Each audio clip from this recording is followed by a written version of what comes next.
Ang kasaysayan ng sangkatauhan ay puno ng mga imperyo na itinuturing nilang walang hanggan, ngunit wala ni isa ang umabot sa rurok ng kapangyarihan, kalupitan at kayabangan na may tulad na tumpak na pamamaraan ng mga Asiryo sa pamumuno ng hari na si Senakeribe. Sila ay naging teror ng sinaunang mundo. Isipin ang takot ng isang maliit na kaharian tulad ng Huda na nakikita ang pinakamodernong makina ng digmaan ng panahon, isang alon ng bakal at tansong hindi pa nakakaranas ng pagkatalo. Itinigil ni Senakeribe ang kanyang mga tropa sa harap ng tahanan ng Huda na may tanging layunin na burahin ang kanilang pangalan mula sa mukha ng mundo. Hindi lamang ito isang pagsalakay sa militar, kundi isang pag-atake sa mismong pananampalataya, kung saan ang kalaban ay hindi lamang isang armadong pwersa. Hindi humawak si Senakeribe ng espada, kundi ng mga salitang puno ng lason na layuning kumbinsihin ang mga tao na iniwan na sila ng kanilang Diyos at na ang pagtutol ay magiging isang hindi kinakailangang sentensya ng kamatayan.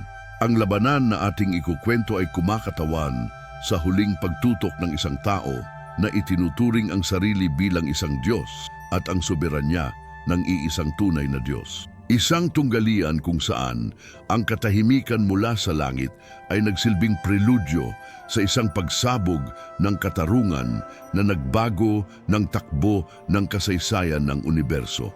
Kung naniniwala ka rin na sa Diyos, ikaw ay higit pang magwawagi at walang higante na sapat na malaki upang yugin ang iyong pananampalataya sa kataas-taasan, magkomento ka. Hindi sa pamamagitan ng espada, kundi sa pamamagitan ng pananampalataya, manatili hanggang sa dulo upang matuklasan ang buong pahayag.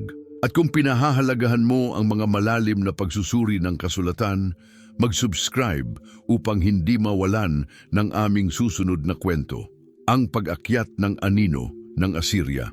Ang geopoliko na kalagayan ng silangang gitnang Asya noong ika-7 siglo BC ay tinukoy ng lumalalang kadiliman na nagmumula sa lungsod ng Nineveh, ang sentro ng kapangyarihan ng mga Asiryo, kung saan ang digmaan ay umabot sa antas ng relihiyosong sining. Nang umakyat si Senakeribe sa trono, hindi lamang isang malawak na imperyo ang kanyang minana, kundi pati na rin ang isang hindi matitinag na pagnanasa sa kaluwalhatian na naghahangad na malampasan ang mga nagawa ng lahat ng kanyang mga naunang pinuno at patatagin ang isang pamamahala na umaabot mula sa mga bundok ng Persya hanggang sa mga pampang ng dagat Mediterranean.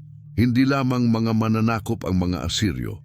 Sila ay mga inhinyero ng takot na pinino ang paggamit ng psikolohiya ng masa, nagpapadala ng detalyadong mga ulat ng kanilang mga aksyon ng pagpapahirap at pagpapako sa mga kalapit na lungsod, upang ang takot ay sumira sa kanila bago pa man tumama ang unang pang-ukit sa kanilang mga pader.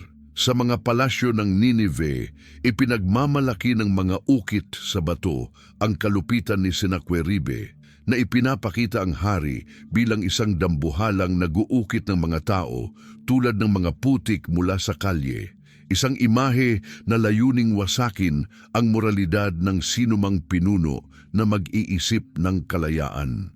Ang kaharian ng Huda na matatagpuan sa estratehikong lugar sa pagitan ng ambisyon ng Assyria at ng Ehipto ay natagpuan ang sarili sa isang sitwasyon ng matinding kahinaan, nagbabayad ng mga buwis na nagpapahirap sa kanilang ekonomiya at naglalagay ng kanilang pagkakakilanlan bilang bayang pinili ng Diyos sa peligro.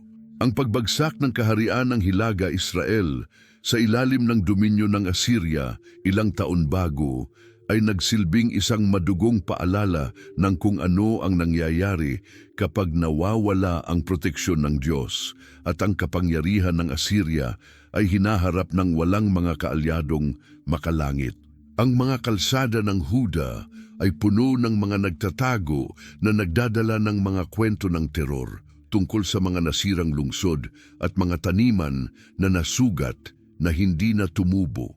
na lumikha ng isang klima ng pag-aalala na umabot sa bawat tahanan, mula sa pinakamababang kubo hanggang sa Royal Palace. Tumingin si Sennacherib sa timog ng may malamig na kasakiman na nakikita ang templo ng Jerusalem hindi bilang isang banal na lugar, kundi bilang isang yaman na kailangang looban at isang simbolo ng espiritual na pagtutol na kailangang wasakin upang ang kanyang dominyo sa rehiyon ay maging ganap at walang bitak. Ang administratibong makina ng Assyria ay kalkulado na ang bilang ng mga bihag na maaring kunin mula sa mga burol ng Huda, habang ang mga general ay nag-uusap ng mga taktika upang pasukin ang isang lungsod na bagaman maliit ay may reputasyon ng pagiging misteryoso na nakapagbigay ng pagkamainggit at galit sa mapagmataas na monarko ng Assyria. Ang kalangitan sa ibabaw ng Jerusalem ay parang naging tanso habang ang anino ng mga agila ng Assyria ay nagproproyekto sa lupa, na minarkahan ang simula ng isang krisis na mag-uudyok sa bawat lalaki at babae sa Huda na magdesisyon kung ang kanilang kaligtasan ay nakasalalay sa mga alyansang politikal o sa hindi nagbabagong salita ng Panginoon ng mga hukbo. Ang sistemang burokratiko ni Sennacherib ay hindi lamang nakabatay sa lakas ng kanyang mga mangangabayo at mga karwahe ng digmaan, kundi pati na rin sa isang network ng mga diplomat at mga espiya na may mataas na pagsasanay na gumaganap bilang isang intelligence network bago pa man ang hukbo. Dumating ang pangunahing grupo sa mga hangganan ng Huda. Ang mga lalaking ito na nakasuot ng mga damit na lino at may dalang mga selyo mula sa realeza ng Ninive ay naglakbay sa mga korte ng mga kalapit na kaharian, naghahasik ng alitan at kumbinsihin ang mga kaalyado na ang rebelyon ni Ezekias ay isang dead end na magdudulot lamang ng apoy at pagkawasak. Habang si Ezekias ay nagsisikap na magpatibay ng isang alyansang depensibo sa Ehipto at Ethiopia, ang mga ahente ng Assyria ay nagpapasuhol na sa mga lokal na gobernador at nangongolekta ng mga detalyadong mapa ng mga pader ng Jerusalem, pati na rin ang mga kahinaan ng kanilang mga pader at ang lokasyon ng kanilang mga imbakan ng trigo. Ang estratehiya ni Sennacherib ay higpitan ng husto ang Huda bago pa man sumabog ang unang putok. Ang digmaan sa impormasyon ay ginamit upang lumikha ng paranoia sa loob ng korte ni Ezekias, kung saan ang ilang mga maharlika na natatakot para sa kanilang mga yaman ay lihim na nagmungkahi ng isang kahiyahiyang pagsuko. Ang mga mensahero ng kaguluhan ay dumating sa mga pinto ng lungsod na may nakakatakot na pomp. Binabasa ang mga kautusan na naglilista ng mga kalupitan na ginawa sa mga naunang mga rebelde. Tinitiyak na ang alingaw-ngaw ng kanilang mga salita ay makarating sa mga tainga ng mga karaniwang tao. Ang mga militar ay nagsalita tungkol sa isang predestinasyong banal kung saan ang kanilang Diyos na si Azur ang maghahatid sa kanila hanggang sa mga susi ng mundo. Anumang paglaban ay inilalarawan bilang isang blasfemia laban sa natural na kaayusan na itinatag ng mga armas ng Assyria sa mga anino ng mga kanto ng Jerusalem. Ang presensya ng mga ahenteng ito ay naramdaman sa mga bulong ng pagkatalo na nagsimulang kumalat, na hamon sa pananampalataya na nais ipalaganap ng hari sa kanyang mga tapat. Kinailangang harapin ni Ezekias hindi lamang ang palabas na banta, kundi pati na rin ang malakas na kontraimpormasyon mula sa loob. Pinalalakas ang katapatan ng kanyang mga kapitan at pinapangalagaan ang moral ng mga manggagawa na nag-uukit ng tunnel. Ang plano ay hindi matitinag sa mga kasinungalingan ng mga mananakop.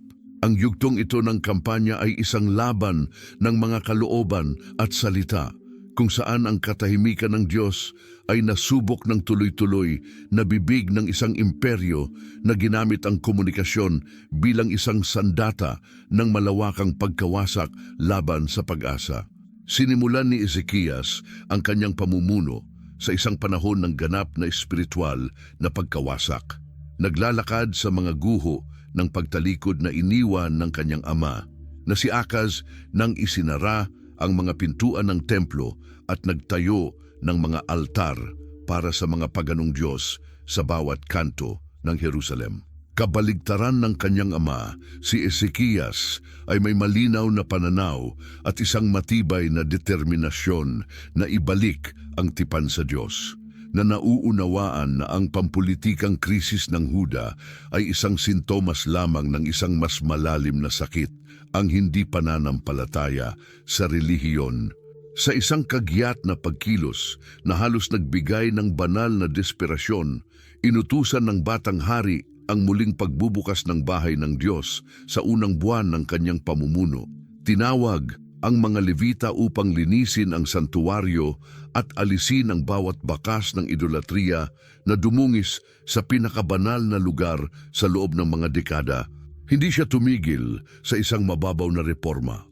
Winasak ni Ezekias ang mga altar sa mga mataas na lugar, binasag ang mga imahen at ibinagsak ang mga simbolo sa mga daanan, pati na rin ang pagbasag ng tanso ng ahas na ginawa ni Moises, sapagkat nagsimula ng sambahin ito ng mga tao bilang isang idolo imbes na alalahanin ang orihinal na himala.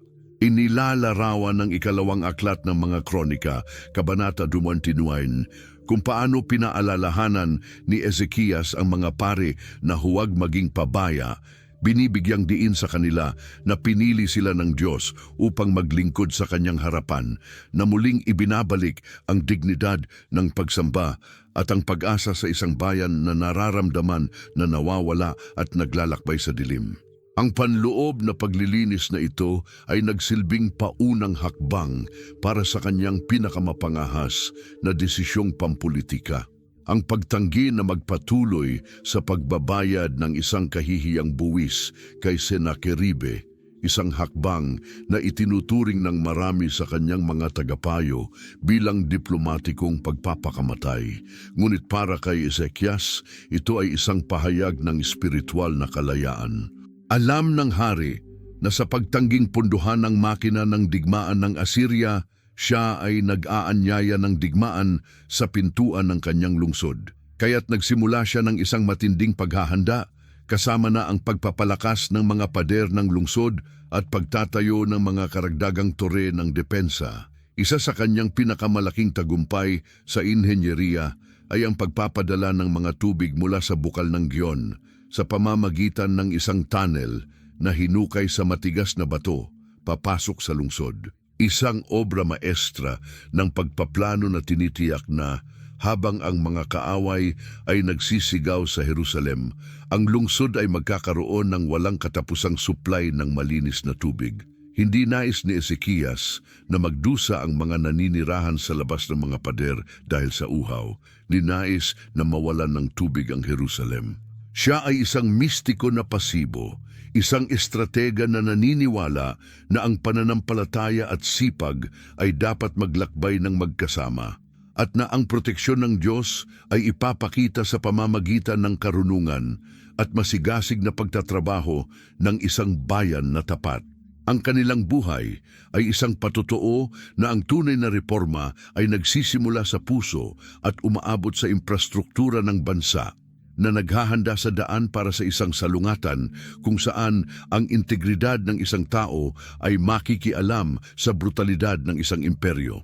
Habang ang hari ay nagtatrabaho upang palakasin ang Jerusalem, ang kanyang puso ay nananatiling nakatali sa pangako na hindi iiwan ng Diyos ang mga tunay na naghahanap ng kanyang mukha, kahit na ang horizon ay tinatabunan ng mga lansang ng pinakamalakas na kalaban sa kilalang mundo, ang hindi matitinag na pagsulong ng mga mananakop.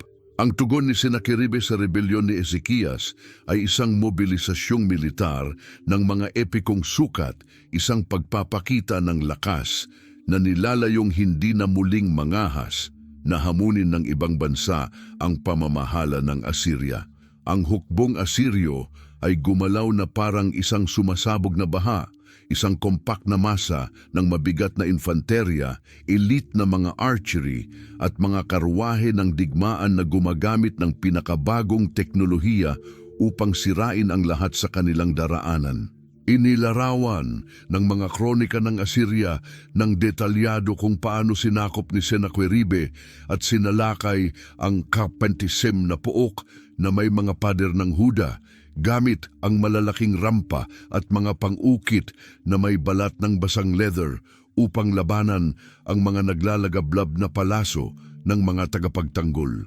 Ang pagbagsak ng quiz ay isang partikular na traumatiko, isang massacre na idinukumento sa mga ukit ng palasyo ng Ninive, kung saan makikita ang mga bihag na inaalis ang balat habang buhay at mga pamilya na kinuha at pinalayas na nakakadena sa kanilang mga ilong.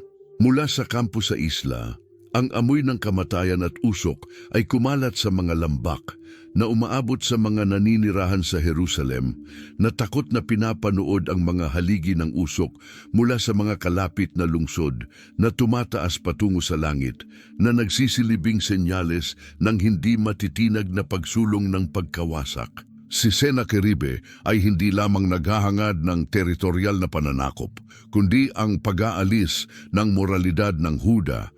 Nagpapadala ng mga mensahero na nagsasalaysay ng pagbagsak ng mga kaharian na umasa sa kanilang sariling mga Diyos at nagwakas sa mga abo.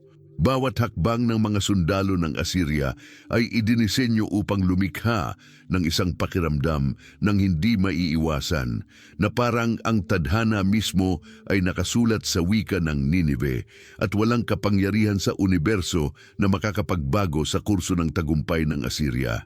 Ang mga bukirin ng Huda na dating umaawit ng mga kanta ng anihan ay ngayon ay natatakpan ng mga katawan ng mga tagapagtanggol at ang tunog ng mga armas ng kalaban na pinapatalas upang magsagawa ng huling pagsalakay sa kabisera.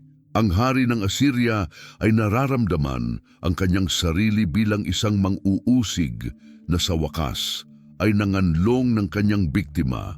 Tinatangkilik ang sandali ng takot na dulot ng kanyang pangalan sa mga puso ng mga naglakas loob panghuminga ng hangin ng kalayaan. Gayunpaman, ang Jerusalem kasama ang kanyang mga pader ay naging isang isla ng pagtutol sa isang dagat ng mga conquest na naging huling kanlungan para sa isang natirang lahi na pinanonood ang mundo na kanilang kilala na bumagsak sa ilalim ng bigat ng ambisyon ng isang tao lamang. Ang logistikal na pagpaplano ni Sennacherib ay perpekto na kahit ang mga panlabas na pinagkukunan ng tubig ay tinanggal o inilipat, ipinapataw ang isang nakakakilabot na pag-ikot na layuning pagdaliin ang lungsod na sumuko sa gutom at uhaw bago pa man umakyat ang unang sundalo ng Assyria sa pader. Ang mga tunog ng mga makinarya ng pag-ukit sa mga pintuan ng Juda nang matapos na ang yugto ng diplomasya at ang mga espada ay inilabas, ay minarkahan ang pagbabago ng tanawin ng mga burol ng Judea sa isang sementeryo ng kahoy at bakal. Ang mga Asiryo ang unang gumamit ng mga pang-ukit na may mga gulong na may mga tore ng pag-ukit na nagbibigay daan para sa kanilang mga archery na mag-shoot mula sa mataas na posisyon diretso sa mga tagapagtanggol na nasa mga battlements. Ang mga makinang ito na inihalin tulad ng mga propeta sa mga hayop na umaatungal ay ipinapagana ng daan-daang bihag habang ang mga saper ng Assyria ay nag-uukit ng mga tunnel sa ilalim ng mga pundasyon ng mga tore ng depensa upang palambutin ang mga ito at magdulot ng pagkabasag. Sa mga lungsod tulad ng Aseka at Libna, ang pagdating ng mga makinang ito ay nagbigay signal ng pagsisimula ng wakas. Ang ritmikong tunog ng metal na tumatama sa bato ay umabot sa pandinig ng mga tao, parang tunog ng puso ng isang halimaw. Nilulunok ang kaligtasan ng mga taga-Huda. Ang mga inhinyero ni Sennacherib ay mga bihasa sa pagbabago ng mga yaman, Gumagawa ng malalaking rampa na nagbigay daan upang maglakad ang buong hukbo sa ibabaw ng mga pader ng kaaway. Inaalis ang kalamangan na mayroon ang Jerusalem dahil sa taas ng mga pader nito. Ang usok mula sa mga hurno ng Assyria ay bumalot sa abot tanaw, habang libu-libong palaso ang ginagawa araw-araw upang puna ng walang tigil na ulan ng kamatayan na layong ubusin ang mga kalasag at ang tibay ng natirang mga tapat. Bawat lungsod na bumagsak ay nagbigay pa ng higit na kahoy at higit pang mga bihag upang makagawa ng mas malalaking makinarya para sa huling pagsalakay sa templo, isang progresyon ng pagkawasak na tila imposible ng pigilan. Si Ezekias, na nanonood mula sa mga tore ng Jerusalem, ay nakita kung paano ang likas na talino ng tao ay inilaan para sa ganap na kasamaan, na pagtanto na wala ni isang obra ng inhinyeriya ng tao, gaano man ito kagaling ang makakalaban sa pag-apply ng agham militar. Ang atmosfera ay puno ng amoy ng dagta at tinunaw na bakal, isang tanda na si Senakeribe ay hindi naroroon para sa isang maliit na labanan, kundi para pisikal na burahin ang bawat bato na nagpapaalala sa kaluwalhatian ng bahay ni David. Ang pananampalataya ng mga tao ay ang tanging bagay na hindi madaling masira ng mga aryete ng Assyria, ngunit kahit na ang pananampalatayang ito ay nagsimulang gumuho sa ilalim ng bigat ng mga dambuhalang makina ng digmaan na papalapit na tulad ng isang hindi maiiwasang hatol. Ang krisis sa pilak at ang bigat ng sakripisyo. Sa isang sandali ng matinding kahinaan at hindi tiyak na kalagayan, bago ang huling interbensyon ng Diyos, napilitang gumawa ng isang masakit na desisyon si Ezekias na sumubok sa pisikal na integridad ng templo na kanyang pinapahalagahan. Sinusubukan niyang magpalipas ng oras na tila nauubos. Nagpadala ng mga emisaryo si Ezekias kay Senakeribe na noon ay nasa Lanakis, inamin ang kanyang pagkakamali at nag-alok na magbayad ng anumang buwis na ipapataw upang mag-urong ang hukbong Asiryo mula sa kanilang mga hangganan. Ang hiling ni Senakeribe ay labis, 300 talents ng pilak at 30 talents ng ginto, isang halaga na hindi kayang tustusan ng royal na yaman ng Huda, lalo na pagkatapos ng mga taon ng krisis at digmaan. Upang maisagawa ang pagbabayad na ito, kinailangan ni Ezekias na tanggalin ang mga pintuan ng templo ng Panginoon at ang mga haligi na siya mismo ay pinaputi ng purong ginto at ibigay ito. Ang mga sagradong ornamentong ito ay dinala ng mga paganong bansa bilang pagsubok na iligtas ang buhay ng kanilang mga mamamayan. Ang aktong ito ng pagnanakaw mula sa bahay ng Diyos ay isang malalim na kababaan ng bansa, kung saan ang ginto na dapat magpakita ng liwanag ng presensya ng Diyos ay winasak. Ang mineral na ito ng Diyos ay tinunaw at ginawang mga ingot upang pakainin ang kasakiman ng isang tirano na hindi kailanman masisiyahan. Inilalarawan ng ikalawang aklat ng mga hari, Kabanata 18, Talata 18. Ang pangyayaring ito ng may malupit na kalungkutan, ipinapakita na kahit ang mga tao ng malalim na pananampalataya ay maaaring magdalawang isip at maghanap ng mga solusyong tao kapag ang takot ay nagiging nakikita.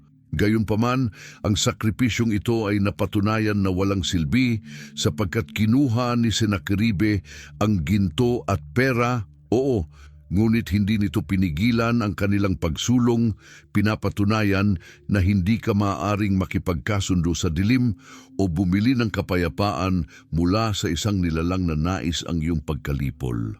Sa madaling salita, ang pilak ng Huda ay hindi bumili ng kalayaan. Ito ay nagsilbing tustusan ang mga karwahe na malapit nang magsalakay sa Jerusalem, na iniwan si Ezekias na may isang templong walang laman at isang mabigat na budhi sa pagtitiwala pa sa mga yaman kaysa sa pangako ng Diyos. Ang mapait na aral ay kinakailangan upang maunawaan ng hari na ang kalayaan ay hindi darating mula sa kung ano ang maaari niyang ibigay sa mga tao, kundi mula sa kung ano ang handang ibigay ng Diyos para sa kanyang sariling pangalan. Ang bakanting iniwan ng ginugol na ginto sa mga pinto ng templo ay naging isang visual na paalala na ang kaluwalhatian ng Diyos ay hindi nakasalalay sa mga mahalagang metal, kundi sa katapatan ng isang puso na nagsisisi sa mga kasalanan nito at sa mga sariling pagsubok ng kaligtasan sa pamamagitan ng mga gawa ng tao. Ang tinig ng blasfemia sa harap ng mga pader. Ang psikolohikal na pagkubkob ay umabot sa sukdulan ng kasaysayan ng si Rapasa, ang punong opisyal ng Senakeribe, ay dumating sa harap ng mga pader ng Jerusalem na may isang malakas na kasama upang magbigay ng isang ultimatum na sa kabuuan ay isang manifesto ng blasfemia at ganap na pagwawalang bahala. Pinili niyang huwag magsalita sa wika ng diplomasiya ng panahon, ang Aramaiko, kundi sa halip gumamit siya ng Hebreo, ang wika ng mga tao, upang ang lahat ng mga sundalo at mamamayan na nakikinig sa kanya sa mga pader ay maramdaman ang direktang epekto ng kanyang mga pagbabanta. Ang kanyang mga salita ay hindi lamang mga atake sa militar, kundi isang direktang atake sa teolohiya ng Huda. Tinatanong ang kakayahan ng Diyos na magligtas at ipinapahiwatig na si Jehovah mismo ang nagpadala ng mga Asiryo upang parusahan si Ezekias dahil sa pagkasira ng mga altar sa mataas na lugar. Ang mga insulto ay hinamon ng tiwala ng Huda sa Ehipto. Inilalarawan ito bilang isang bulok na tubo na magbabasag sa kamay ng sinumang sumandal dito at hinamon ang hukbo ng kaharian na nag-aalok ng 2,000 kabayo kung makakakita ng mga ngabayo para sa mga ito na nagpapakita ng kahinaan ng hukbo ng kaharian. Huwag kang magpaloko, Ezekias. Sigaw ng emisaryo, sinusubukang sirain ang ugnayan ng katapatan sa pagitan ng hari at ng kanyang mga tao. Ipinangako sa kanila ang isang lupain ng trigo at alak habang itinatago na ang pangakong ito ay magtatapos sa deportasyon at pagkaalipin. Ang mga opisyal na ulat ay matatagpuan sa ikalawang aklat ng mga hari, Kabanata 8, talata 33. Ang Asiryo ay binanggit ang mga Diyos ng Hamate, Arpade at Sefardita na nagtanong ng may kapaitan kung marahil isa sa mga Diyos na iyon ang nakapagligtas sa kanilang mga bayan mula sa kamay ng hari ng Asirya. Ang atmosfera sa pader ay napapalibutan ng isang katahimikan, isang tensyon na napakatindi na para itong pwedeng putulin gamit ang kutsilyo. Habang ang mga lider ng Jerusalem, sina Eliakim at Sebna, ay nakikinig na may mga damit na tinanggal, ang mga insulto ay bumagsak sa Diyos ng buhay. Ang estratehiya ng mga mananakop ay malinaw. Alisin ang tanging tunay na sandata ng bayan, ang kanilang pananampalataya, at palitan ito ng isang purong luhika ng tao kung saan ang mga numero at lakas ng katawan ay laging magwawagi.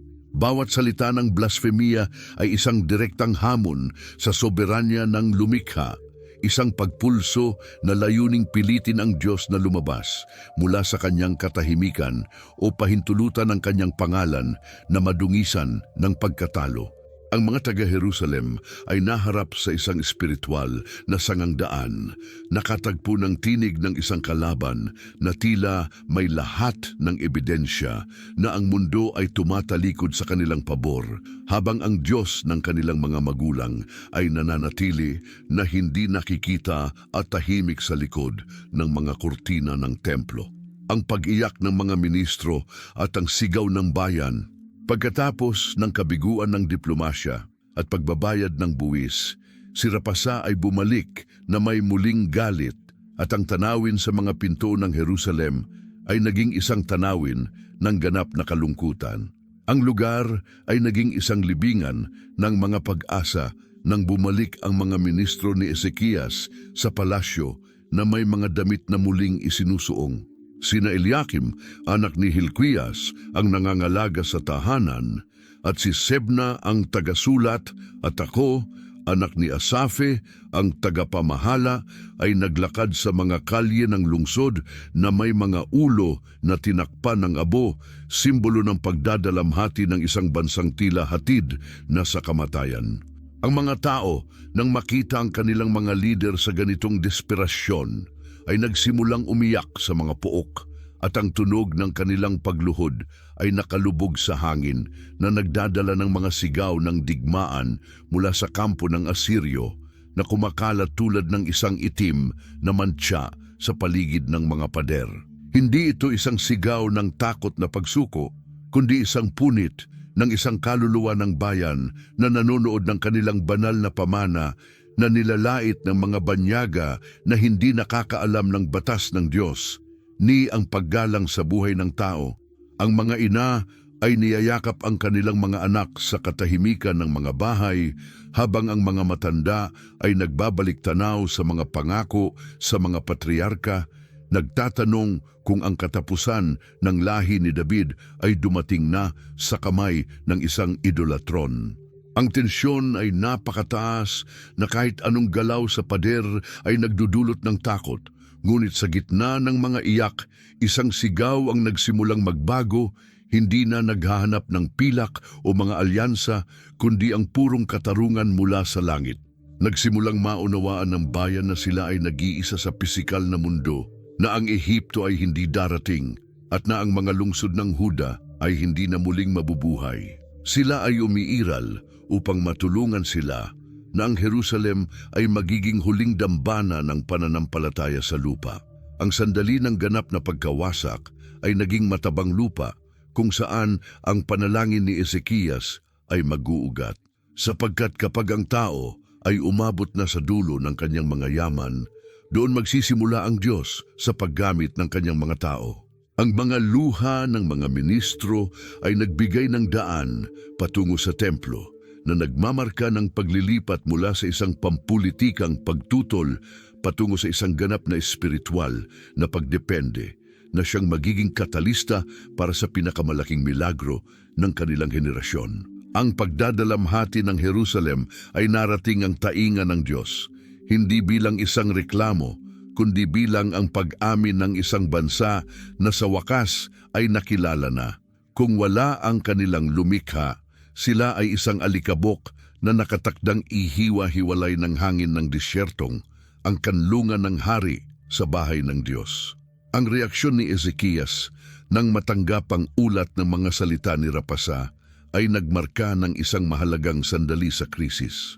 Imbes na magtawag ng isang konseho ng digmaan o maghanap ng isang lihim na ruta para makatakas, hinanap ng hari ang presensya ng Panginoon nang may kababaang loob na nag-alis ng anumang kapalaluan ng isang monarko. Sa pagpunit ng kanyang mga damit at pagtatakip ng sarili ng sako, ipinahayag ng hari sa harap ng buong bayan na ang kanyang korona ay walang halaga sa harap ng kaluwalhatian ng Diyos, at ang tanging pag-asa ng Huda ay nakasalalay sa interbensyon ng Diyos. Pumasok si Ezekias sa bahay ng Diyos hindi bilang isang makapangyarihang soberano, kundi bilang isang nagmamakaawang tao na nauunawaan na ang labanan ay lumipat sa isang dimensyon kung saan ang mga espada ng tanso ay walang kapangyarihan, ngunit kung saan ang taimtim na panalangin ay maaaring ilipat ang mga pundasyon ng sansinukob. Sa sagradong lugar na iyon, naranasan ng hari ang bigat ng responsibilidad para sa buong bayan, nararamdaman ang sakit ng mga ina at takot ng mga mandirigma, at binago ng Diyos ang sakit na iyon upang maging isang sigaw na itinuro sa tanging makakapagbago ng kapalaran ng mga nahatulang tao. Pinadala niya ang kanyang pinakamalalapit na ministro kay Propetang Isaias, na tinatanggap na kailangan niya ng isang direktang mensahe mula sa langit, isang gabay na hindi hahaluan ng takot ng tao o mga pampulitikang kalkulasyon ng korte. Ang mensahe na ipinadala kay Isaias na naitala sa ikalawang aklat ng mga hari, Kabanata 19, inihalintulad ni Ezekias ang sitwasyon sa Jerusalem sa isang panganganak kung saan ang buhay ay malapit ng sumik. ngunit wala ng lakas upang ipanganak.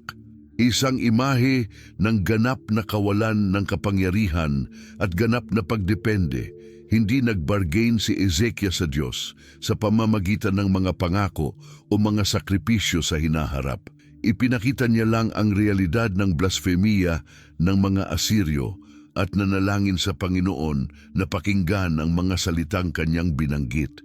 Ininsulto ng hari ng Asirya ang Diyos na buhay. Ang ganitong ganap na pagsuko ang nagtatangi sa mga tunay na espiritual na lider mula sa mga simpleng tagapangasiwa. Alam ito ni Ezekias. Ang tanging bentahe niya laban kay Senakeribe ay ang kanyang ugnayan sa trono ng biyaya, habang ang mga sulo ng hukbong Asiryo ay kumikislap sa labas ng lungsod. Isang ilaw lamang ang nanatiling buhay sa puso ng hari, pinapalakas ng pag-asa na hindi papayagan ng Diyos na ang kanyang pangalan ay mapiangga ng isang mapagmataas na mortal. Ang templo na pinuri ni Ezekias ng buong sipag sa simula ng kanyang pamumuno ay naging kanyang pinakamalupit na kuta. Ang lugar kung saan ang takot ay naging pananampalataya at ang kalungkutan ay naging paghihintay para sa kaligtasan. Ang propetikong sagot ni Isaias. Si Propeta Isaias na naglakbay sa mga kalye ng Jerusalem sa loob ng mga taon na nagbabala tungkol sa mga epekto ng hindi pagsunod, ay tinanggap ang mga mensahero ng hari ng may katahimikan na tanging mula sa isang taong nakakita ng kaluwalhatian ng Diyos sa kanyang pinakamabanal na lugar. Bago pa matapos ng mga mensahero ang kanilang pag-uulat ng mga salitang nakakatakot mula sa kaaway, ang salita ng Panginoon ay dumaloy na sa propeta tulad ng isang ilog ng buhay na tubig na naglalayong patayin ang apoy ng takot na sumakop sa puso ng lungsod. Nagbigay si Isaias ng isang sagot na walang paligoy o taktikal na suhestyon, kundi isang ganap na dekretong tagumpay. Ganito ang sasabihin mo sa iyong Panginoon: huwag matakot sa mga salitang narinig mo. Tinukoy ng Diyos ang mga blasfemiya ng mga lingkod ni Senakeribe bilang isang personal na pang-aabuso, at nilinaw na ang salungatan ay hindi na sa pagitan ng Assyria at Huda, kundi sa pagitan ni Senakeribe at ng lumikha ng langit. Inihayag ng propeta na maglalagay ang Diyos ng isang espiritu sa hari ng Assyria na makakarinig ng isang ingay, isang providensyal na pagkaabala na mag-uudyok sa kanya na itigil ang pagkubkob at bumalik sa kanyang bansa, kung saan siya ay haharap sa paglilitis dahil sa kanyang sariling kayabangan.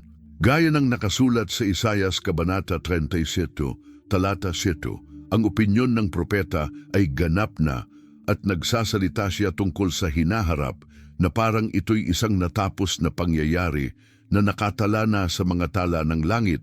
Hinahamon ang lohika ng mga general na nakikita ang pagkubkob ng Assyria bilang imposibleng masira. Ang propetikong salitang ito ay nagsilbing isang angkla para sa kaluluwa ng bansa, nagbibigay ng matibay na pundasyon kung saan ang mga tagapagtanggol ay maaaring manatiling matatag habang ang kaguluhan ay patuloy na umuungal mula sa labas ng mga pader. Hindi lamang nagbigay si Isaias ng kaaliwan, kundi binago ang pagkakakilanlan ng Huda bilang layunin ng banal na sigasig na ipinapaalala sa mga tao na ang kanilang pag-iral ay hindi nakasalalay sa kagustuhan ng isang emperador na makalupa, kundi sa walang hanggang tipan ng Diyos sa bahay ni David.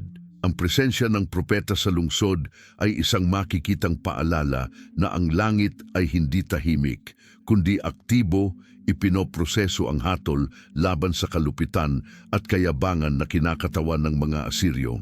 Habang ang mga Rapsaces ay patuloy na sumisigaw ng mga pagbabanta, ang kalmadong tinig ni Isaias ay nagpapaalala sa mga tapat na ang siya na nakaupo sa langit ay tatawa sa mga plano ng mga tao, at ang huling salita ay laging nauukol sa Panginoon ng mga hukbo. Sulat ng hamon at panalangin ni Ezekias kay Senakeribe. Nang malaman ni Senakeribe na ang hari ng Ethiopia ay nag-aalistar laban sa kanya, nagdesisyon siyang magpadala ng isang huling mas agresibong komunikasyon kay Ezekias bago pa niya harapin ang bagong front ng digmaan. Inaasahan na ang takot ay magtatapos sa gawain na hindi pa nagagawa ng kanyang mga armas. Ang sulat na ito ay hindi inihatid sa pamamagitan ng isang sugo, kundi isinulat, selyado ng selyo ng imperyo na naglalaman ng isang listahan ng mga tagumpay ng Assyria at isang diretsong panlilibak sa personal na pananampalataya ni Ezekias sa kanyang Diyos. Inilista ng hari ng Assyria ang mga nasirang bansa at nagtanong na may malamig na matematika. Ang mga Diyos ba ni Ezekias ay nakapagligtas sa mga bansang winasak ng aking mga ninuno? Nang matanggap ang dokumentong ito ng kayabangan, nagsagawa si Ezekias ng isa sa mga pinakamakamundong akto ng pananampalataya na nakatala sa mga kasulatan. Pumunta siya sa bahay ng Panginoon at iniunat ang sulat sa harap ng presensya ng Diyos. Sa pamamagitan ng kilos na ito, ang hari ay nagsasabing ang problema ay masyado ng malaki para sa kanyang mga kamay at kailangan niya ng mga mata ng Diyos upang direkta niyang makita ang kapalaluan ng tao na nangahas maghamon sa lumikha ng lahat. Ang kanyang detalyadong panalangin ay matatagpuan sa ikalawang aklat ng mga hari, Kabanata 19. Nagsisimula ito sa isang malalim na pagsamba na nagtataguyod ng hirarkiya ng universo na kinikilala si Jehova bilang tanging Diyos sa lahat ng mga kaharian at ang lumikha ng langit at lupa.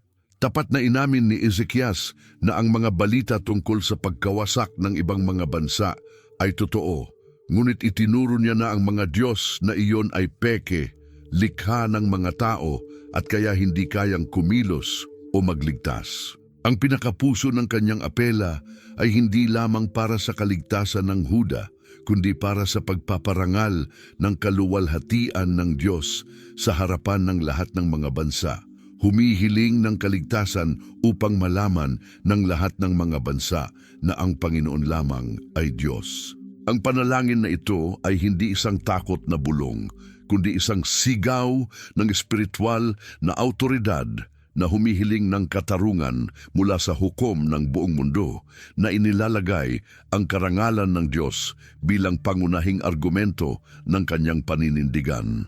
Sa katahimikan ng templo, ang pananampalataya ng isang tao ay naging tulay kung saan ang kapangyarihan ng langit ay bumaba upang ipahiya ang kapalaluan ng lupa. Pinapatunayan na wala ni isang banta ang makakalampas sa utos ng siya na nagbabantay sa Israel. Ang pananaw ng pagpapagaling sa ilalim ng anino ng pagkubkob kahit na sa mga pinakapeligrosong sandali nang ang mga aryete ng Assyria ay nakaposisyon na at nagsisimula ng maranasan ng mga mahihirap na kapitbahayan ng lungsod. Hindi lamang nagsalita si Propeta Isaias ng paghatol laban sa Assyria, kundi ng isang maluwalhating pananaw ng pagpapagaling na nagsustento sa espiritu ng mga tapat.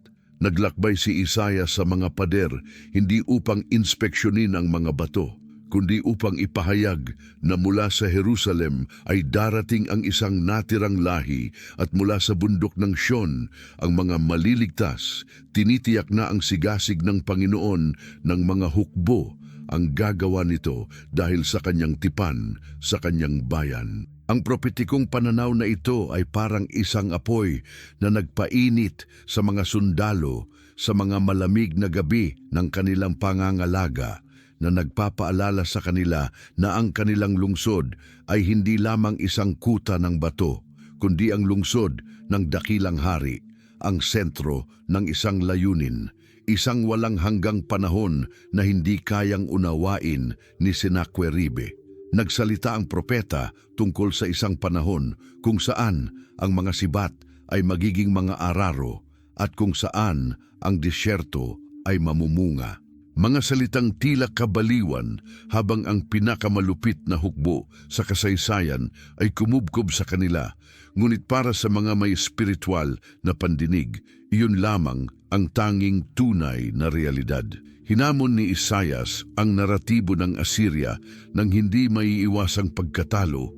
Ipininta ang isang larawan kung saan ang kayabangan ni Senakeribe ay ibinagsak tulad ng isang dambuhalang puno mula sa Lebanon na natira lamang ay isang puno na magbibigay ng isang muling pag-usbong ng katarungan. Ang pag-asa ng propesiya na ito ay nagsilbing isang hindi nakikitang kalasag laban sa mga apoy ng pagdududa na patuloy na itinataas ni Rapsaces araw-araw. Pinapalakas ang pagkakaisa ng isang lungsod na, sa ibang pagkakataon, ay madaling bumagsak sa gutom o pagtataksil. Ang salita ng Diyos sa pamamagitan ni Isaias ay hindi isang simpleng aliw, kundi isang teknikal na paglalarawan ng espiritual na realidad na namamahala sa salungatan. Ipinapakita na ang pagkubkob ay isang pansamantalang pagsubok lamang. Sa harap ng isang hindi pa nararanasang kaguluhan, natutunan ng mga tao na mabuhay sa dalawang sabayang realidad. Ang takot sa nakikita ng kanilang pisikal na mata at ang katiyakan ng kanilang narinig mula sa mga labi ng propeta. Sa huli ay pinili nilang maniwala sa tinig na nagsasalita mula sa kawalang hanggan. Ang pananaw ng muling pag-usbong na ito ang nagpigil sa Jerusalem mula sa pagiging ipinagpalit sa isang mangkok ng lentil na Assyria.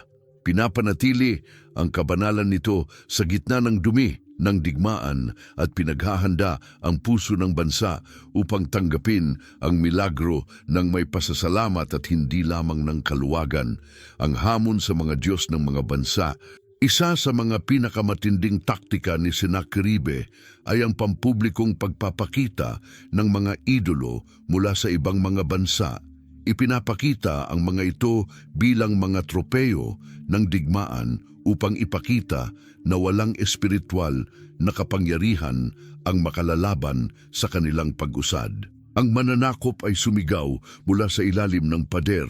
Ang mga pangalan ng mga Diyos na dati ay kinatatakutan sa hilaga at silangan, nililibak kung paano ang kanilang mga pari ay umiyak habang ang kanilang mga templo ay ninakaw at ang kanilang mga imahen ay tinunaw upang gawing mga barya para sa Syria.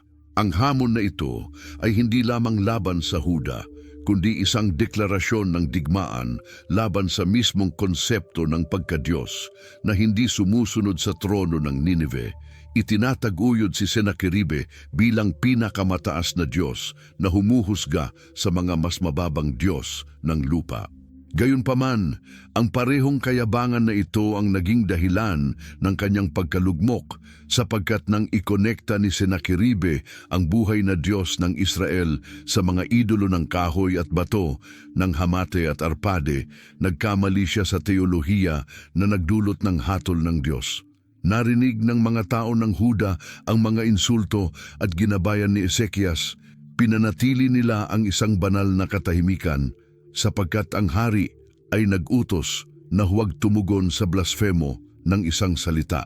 Ang katahimikang ito ay hindi mula sa takot, kundi mula sa paggalang, na hayaan ang Diyos na ipagtanggol ang kanilang dahilan laban sa mga pang-aalipusta ng isang mortal na nag-isip na siya ay walang hanggan.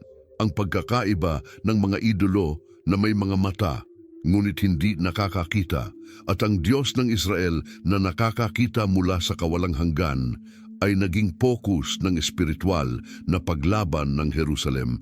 Lumilikha ng isang atmosfera ng banal na pag-asa.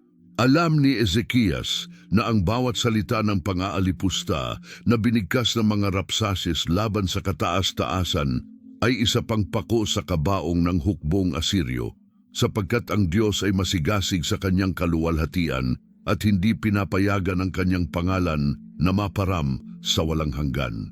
Ang labanang ito ay hindi na tungkol sa teritoryo o buwis, kundi tungkol sa katotohanan ng kung sino ang namumuno sa universo. Isang laban ng mga altar kung saan ang templo ng Jerusalem ay itinaas bilang huling kuta ng liwanag laban sa dilim ng totalitaryong Assyria. Habang ang mga Asiryo ay nagdiriwang ng kanilang mga nakaraang tagumpay laban sa mga maling Diyos. Sa loob ng Jerusalem ay naghahanda ang entablado para ipakita ng tunay na Diyos kung bakit wala siyang kapantay o kalaban sa lahat ng mga anak ng tao. Ang pagpapabaya ng Diyos laban sa hari ng Assyria. Ang sagot ng Diyos sa panalangin ni Ezekias ay dumating ng may matinding poetikong sigla at isang apoy ng paghuhusga sa pamamagitan ng isang bagong propesiya ni Isaias na naging tagapagsalita ng banal na pagkabigo laban sa emperador ng Ninive.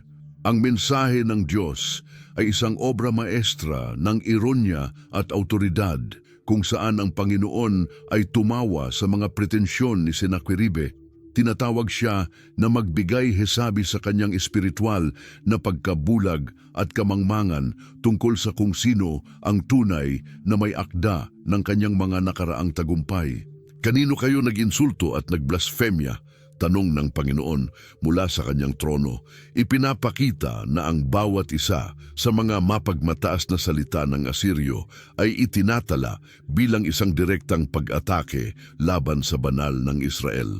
Inilantad ng Diyos ang mga ilusyon ni Senakeribe na iniisip na siya ang nagpatuyo ng mga ilog at nag-conquer ng mga bundok sa kanyang sariling lakas. Samantalang siya ay isang pansamantalang instrumento lamang sa plano ng Diyos upang parusahan ang mga makasalanang bansa.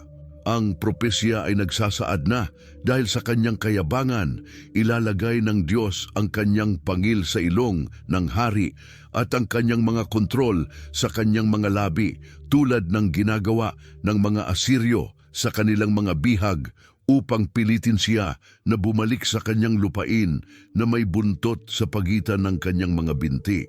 Ayon sa Isaias, Kabanata 38, ipinangako ng Panginoon ang isang tanda ng muling pag-usbong para sa Huda. Bagaman sa taong iyon at sa susunod ay kakain sila ng mga bagay na natural na tumubo dahil sa pagkubkob, sa ikatlong taon sila ay magtatanim at mag-aani ng malaya.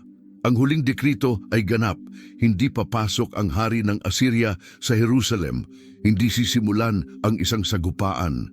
Kung may palaso man na itatapon laban dito, hindi pa niya itataas ang isang rampa ng pagkubkob, sapagkat ang Diyos mismo ang magtatanggol sa lungsod dahil sa kanyang pagmamahal sa kanyang sarili at sa pagmamahal kay David. Ang pangakong ito ay isang hindi nakikitang pader ng apoy na pumapalibot sa banal na lungsod, isang proteksyon na hindi kayang pumasok ng anumang teknolohiya ng digmahang Asiryo at ginawa nitong imposibleng magtagumpay ang paghahanda ni Senakeribe. Ang hakbang ng hari ng Assyria ay walang silbi. Ang salita ng Diyos ay nagtakda ng isang linya sa buhangin na hindi kayang tawirin ng pinakamakapangyarihang hukbo. Walang sino man sa mundo ang mangahas na dumaan, hindi dahil sa takot sa mga tao, kundi dahil ang bisig ng kataas-taasan ay malapit nang ipakita para sa paghuhusga ang lohika ng milagro at ang paghahanda ng daan.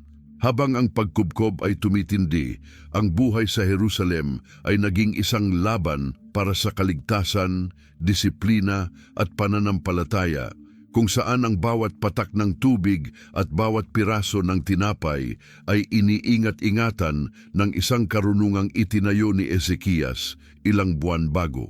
Ang Tanel ng Siloe, isang kahangahangang obra ng sistema ng inhenyeriya, ay nagdala ng tubig mula sa bukal papasok sa lungsod na nagpapahintulot sa Jerusalem na magkaroon ng isang hindi maaabot na pinagmumulan ng buhay mula sa mga sabotador ng Assyria.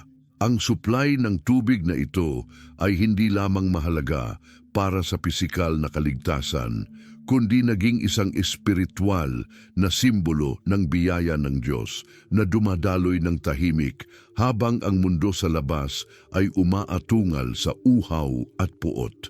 Indutusan din ni Ezekias ang pagselyo ng lahat ng mga pinagkukunan ng tubig sa labas ng lungsod.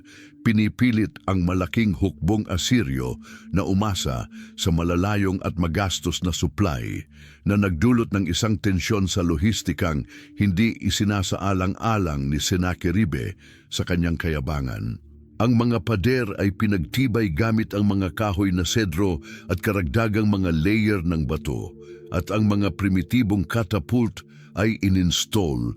Pinapwesto ang mga archery sa mga estratehikong anggulo upang hadlangan ang anumang pagtatangkang umakyat sa gabi. Ang mga imbakan ng hari ay binuksan upang ipamahagi ang mga butil ng pantay-pantay na iniiwasan ang desperasyon ng gutom na magpapahiwa-hiwalay sa pagkakaisa ng bayan. Isang aksyon ng sosyal na katarungan na nagpatibay sa pamumuno ng hari sa pinakamatinding sandali. Ang kaayusan at kalinisan ay pinanatili sa lungsod upang maiwasan ang mga salot, isang hakbang na labis na naiiba mula sa kampo ng Assyria kung saan ang pagsama-sama ng libu-libong kalalakihan at hayop ay nagsimula ng magdulot ng hindi malusog na kalagayan na gagamitin ng Diyos sa kalaunan. Ang paghahanda ni Ezekias ay ang estruktura ng tao kung saan ipininta ng Diyos ang kanyang milagro. Pinapakita na ang providensya ng Diyos ay hindi kinakaligtaan ang responsibilidad ng tao, kundi ipinapakita na ang kapangyarihan at korona ay magtatagumpay. Lahat ng mga tao sa pader ay alam na ang kanilang gawain ay magmasid, ngunit ang tunay na proteksyon ay nagmumula sa kanya na hindi kailanman natutulog, lumilikha ng perpektong sinerhiya sa pagitan ng militar na pagbabantay at walang humpay na panalangin. Sa pamamagitan nito, naging isang buhay na organismo ang Jerusalem, kumukulong may iisang layunin, manatili hanggang sa ang bisig ng Panginoon ay mahayag. Nagtitiwala na ang pisikal na paghahanda ay tanging altar lamang kung saan gagawin ang alay. Pag-aalay ng pananampalataya, ang misteryo ng mga bulong-bulungan at ang kalituhan ng Assyria bilang bahagi ng banal na paghuhusga na inihayag ni Isaias. Isang espiritu ng kalituhan at nakakabahalang bulong-bulungan ang nagsimulang kumalat sa mataas na komando ng Assyria.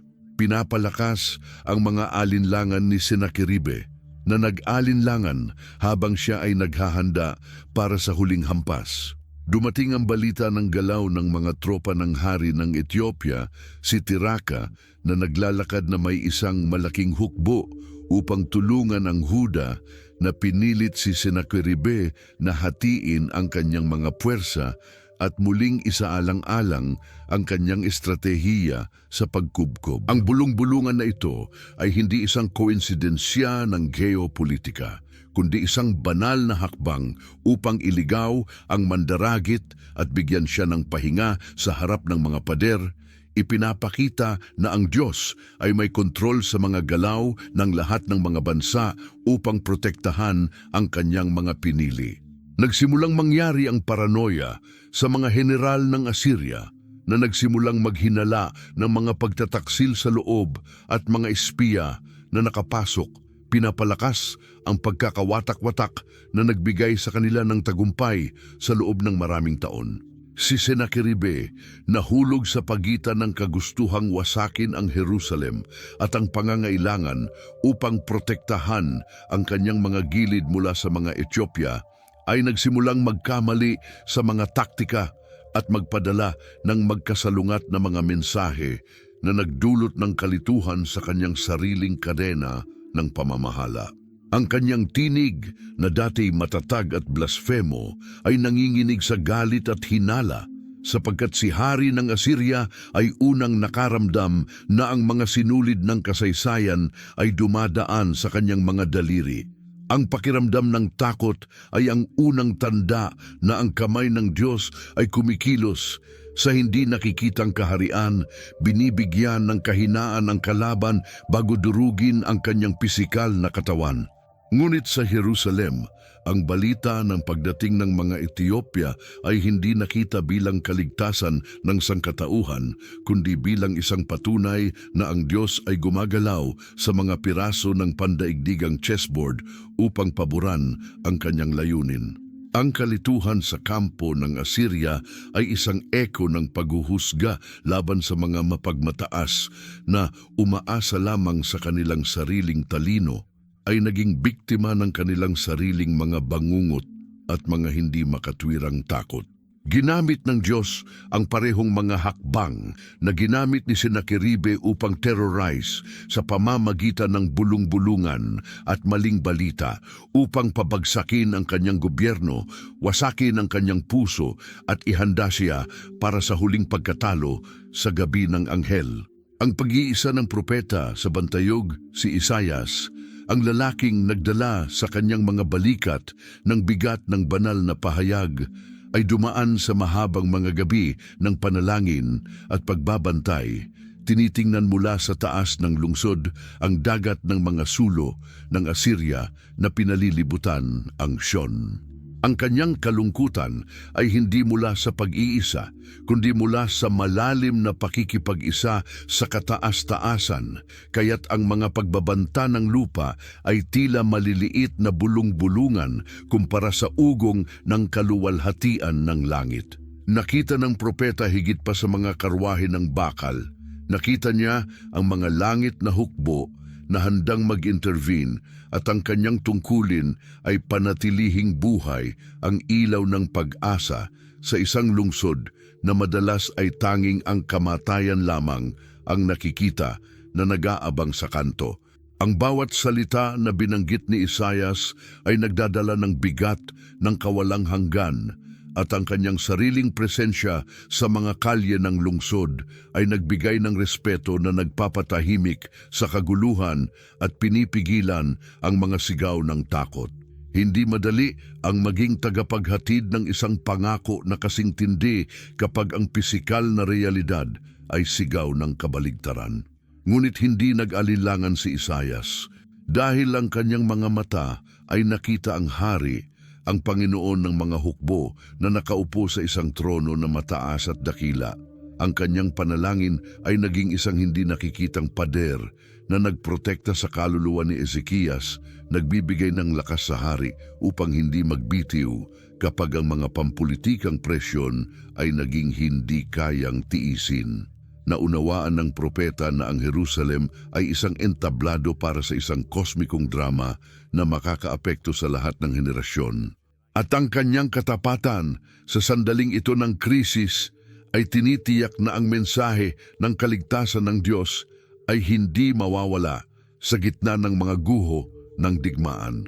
Sa katahimikan ng kanyang mga pananaw, si Isayas ay nakikita na ang pagkatalo ng Assyria at ang pagbabalik ng kapayapaan at ang katiyakan ito ay dumaloy mula sa kanya na parang isang samyo na nagpapalakas sa mga mahihina at nagpapalakas sa mga malulungkot. Ang kanyang kalungkutan ay ang presyo ng kanyang kalinawan na naging ilaw na ginabayang ang bansa sa pinakamadilim na bagyo ng kanilang kasaysayan hanggang sa ang liwanag, ang milagro ay lumitaw sa abot tanaw, ang bigat ng kasalanan at ang pambansang pagsisisi. Bago dumating ang kaligtasan, ang Espiritu ng Diyos ay nagdala ng malalim na pakiramdam ng pagsisisi sa natirang mga taga-Jerusalem.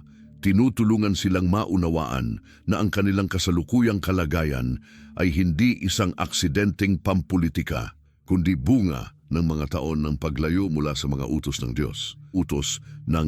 Sa pamumuno ni Ezekias, ang mga tao ay nagsimulang linisin hindi lamang ang templo, kundi pati na rin ang kanilang mga puso.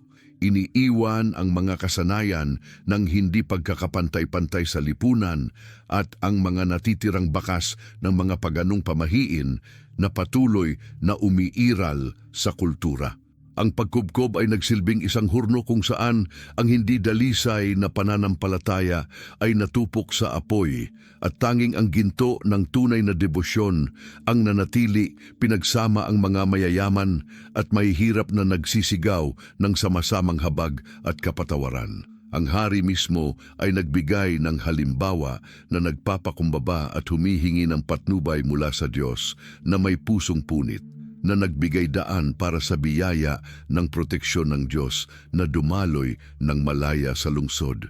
Ang pagsisisi na ito ng bansa ay ang espiritual na pahintulot na nagbigay daan sa langit na mag-intervene laban kay Senakeribe dahil ang isang bansang nagsisisi ay inilalagay ang sarili sa ilalim ng direktang jurisdiksyon ng biyaya ng Diyos. Ang mga puok ng Jerusalem na dati puno ng makasariling negosyo ay naging mga lugar ng pagdarasal ng komunidad kung saan ang mga scroll ng batas ay binabasa at nire-renew ang kanilang tipan sa Diyos ng kanilang mga ninuno. Ang pagbabagong ito sa espiritual na atmosfera ay kasing totoo ng pagpapatibay ng mga pader na lumilikha ng isang balaraw ng kabanalan na hindi kayang lusutan ng kalaban gamit ang kanilang pisikal na mga armas. Ang kamalayan ng Huda ay nagising ng panganib, ngunit ito ay na-transform ng presensya ng banal na espiritu na tinawag ang bansa upang bumalik sa kanilang unang pagmamahal at sa kanilang tunay na pagkakakilanlan bilang isang banal na bayan. Tanging nang ang bayan ay espiritual na handa ng tanggapin ang tagumpay ng hindi tinatangkilik ng kayabangan, ay nagsimula ang Diyos na magsabi na dumating na ang oras para kumilos gamit ang kanyang makapangyarihang kamay. Ang pagsisisi ay ang susi na nagbukas ng mga pintuan ng anghelikal na interbensyon na nagpapakita na ang kaligtasan ng Diyos ay laging may kasamang panloob na pagbabago sa mga tumanggap nito. Ang huling gabi ng kayabangan ng Assyria. Sa mga oras bago ang araw ng huling paghuhusga, ang kampo ni Senakeribe ay puno ng masigasig na aktibidad at bulag na tiwala habang ang mga sundalo ay nagdiriwang. Nar-predicted nila ang tinuring nilang madaling tagumpay sa pagsikat ng araw. Hinati nila ang mga damit na ninakaw nila mula sa templo at nag-away para sa mga kababaihan na dadalhin nila bilang mga alipin papuntang Ninive. Tinutukso ang mga dasal na naririnig nilang umaabot mula sa likod ng mga pader ng Jerusalem. Si Senakeribe mismo, na napapaligiran ng kanyang mga concubine at mga general, ay nagtagay ng alak na ninakaw mula sa mga ubasan ng Huda at naramdaman nila na sila'y mga tunay na mga tagapamahala ng ganap na kontrol sa oras at kapalaran ng bahay ni David. Wala ni isang pisikal na palatandaan ng trahedya na malapit ng mangyari. Malinaw ang langit at ang mga bituin ay kumikislap sa disyerto, ngunit ang hangin ay mabigat at may matinding hamog. Ang tensyon ng kuryente ay nagsimulang magdulot ng abala sa mga hayop sa kampo. Umabot na sa rurok ang kayabangan ng mga Asiryo, pinupuno ang tasa ng galit ng Diyos hanggang sa gilid, habang ang mga opisyal ay nagpaplano ng mga pagpatay at mga pampublikong aktibidad na ikahiya ang ibang mga bansa. Sa isipan ng mga Asiryo, ang Diyos ng Israel ay natalo na, at ang natitira ay ang pagbagsak ng mga huling pinto upang kunin ang kanilang premyo ng dugo at ginto. Noong gabing iyon, ang pagmamataas ng tao ay tumaas na parang isang invisible Tower of Babel na hinahamon ang mga ulap, at nakakalimutang ang siya na lumikha ng mata ay nakakakita din ng mga pinakamalalim na intensyon ng puso. Ang mga gwardya ng Asiryo ay tinutukso ang kahinaan ng mga gwardya ng Huda. Hindi alam na sila ay pinagmamasdan ng anghel na may dalang espada ng walang katapusang katarungan. Ito na ang huling gabi na nakaramdam ang imperyo ng Assyria ng pagiging hindi matitinag. Isang mapanlinlang na katahimikan bago ang bagyo sa langit na magbubura sa kanilang kapangyarihan mula sa ibabaw ng lupa sa isang kisap mata. Ang kaibahan sa pagitan ng sigaw ng kampo at ang solemne na katahimikan ng templo ay nagmarka ng hangganan sa pagitan ng kaharian ng tao na nawawala at ng kaharian ng Diyos na magtatagal magpakailanman, ang gabi ng interbensyon ng langit. Habang ang kampo ng Asiryo ay natutulog sa maling pakiramdam ng kaligtasan, naniniwala na ang pagsikat ng araw ay magdadala ng huling pagkatalo sa Jerusalem. Ang espiritual na mundo ay kumilos upang maganap ang isang hatol na mananatiling nakatala sa mga aklat ng takot at kamanghaan. Sa isang gabi lamang nang walang kalansing ng labanan, walang mga epiko at wala ni isang legyon ng mga anghel na makikita, nilinis ng anghel ng Panginoon ang mga hanay ng hukbo ni Senakeribe gamit ang tahimik na haplos ng kamatayan ng Diyos. 185,000 na mandirigma, ang mga bagong buhay pa lang ng mga Asiryo, mga veterano ng 1,000 laban at ang pinakamatinding mga opisyal ay huminga ng kanilang huling hinga sa katahimikan ng kanilang mga tolda nang walang sino mang kamay ng tao na nagtaas laban sa kanila. Ang katarungan ng Diyos ay ipinamalas ng may pambihirang eksaktong kahusayan. Pinatay ang mga buhay ng mga nagsilbing kasangkapan ng mga pagblasfemya at tinakpan ng takot ang mundo. Iniwan ang imperyo ng Assyria na walang tagapagpatupad ng kanilang utos sa loob ng ilang oras. Ang pagdapo ng araw, ang katahimikan na bumabalot sa kampo ng kaaway ay hindi ang katahimikan ng paghahanda para sa laban, kundi isang mabigat at malamig na katahimikan ng isang malaking libingan na umabot hanggang sa abot ng mata. Ayon sa ikalawang aklat ng mga hari, Kabanata 19, talata 35, nang ang mga ilang natirang buhay ay tumayo, lahat ng kanilang nakita ay mga patay na katawan, isang palabas ng pagkawasak na nagpatahimik sa mga natirang buhay sa isang supernatural na takot. Wala nang kailangan pang magtapon ng isang palaso mula sa mga sundalo ng Huda, sapagkat ang labanan ay tinapos ng kamay ng Diyos sa katahimikan ng dilim. Ang kayabangan ng Assyria ay naging abo, hindi natalo ng isang mas mataas na lakas ng tao, kundi ng hawakan ng dilim ng lumikha na nagpasya sa katapusan ng mga tirano at ang kapalaran ng mga bansa. Hindi nagising ang Jerusalem sa tunog ng isang atake, kundi sa isang nakakagulat na pagdiskubre na ang kanilang kaaway ay wala ng buhay at natupad na ang ipinangakong kaligtasan. Ang hula ng propeta ay natupad na may nakakatakot at magarang eksaktong. Ang tinig na humamon sa langit ay ngayon nakahandusay na sa lupa at ang hari na nag-akala na siya'y Diyos ay kinailangan harapin ang katotohanan ng kanyang sariling kahinaan bilang isang tao sa harap ng tunay na Diyos. Ang solemne na katahimikan ng puok ng labanan, nang tapusin ng anghel ng kamatayan ng kanyang gawa, ang katahimikan na bumalot sa kampo ng Asiryo ay isang bagay na ang mga nakaligtas ay aalalahanin bilang isang mabigat na pasaning pisikal, isang ganap na kawalan kung saan dati ay buhay at galaw. Sa pagdapo ng araw, wala nang natira. Walang trompeta na maghahayag ng atake, walang kabayo na humihingi ng pagkain, tanging ang tunog ng hangin na gumagalaw sa mga talukbong ng mga tolda sa ibabaw ng libu-libong katawan na tila natutulog, ngunit hindi nakabilang sa mundong ito. Ang mga gwardya ng Jerusalem, tinitingnan mula sa itaas ng mga tore, ay hindi makapaniwala sa kanilang nakita. Isang hindi gumagalaw na hukbo, isang lungsod ng lona at bakal na naging isang napakabigat na libingan sa ilalim ng pamumuno ng digmaan. Liwanag ng araw ng umaga.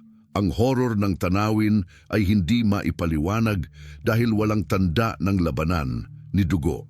Walang pagdanak ng dugo sa labanan ni mga palasong tumusok sa kanilang mga katawan. Para bang ang hininga ng buhay ay inalis mula sa mga baga ng mga mandirigma sa pamamagitan ng isang sovereign na kautusan. Ang balita ay kumalat sa buong lungsod na may halo ng takot at walang pagpigilang kagalakan.